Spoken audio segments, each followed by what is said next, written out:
Ciao dalla casa delle farfalle di Bordano.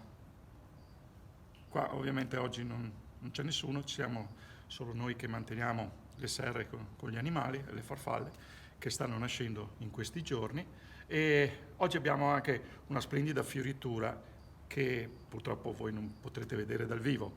È una famosa strelizia che è nota anche come sterlizia, però il nome corretto è proprio strelizia, il nome latino di questo fiore che proviene dall'Africa. È un fiore molto speciale, da noi è noto perché viene usato specialmente, mi pare, per i matrimoni. È un fiore speciale perché è estremamente grande, ha una forma bizzarra quantomeno.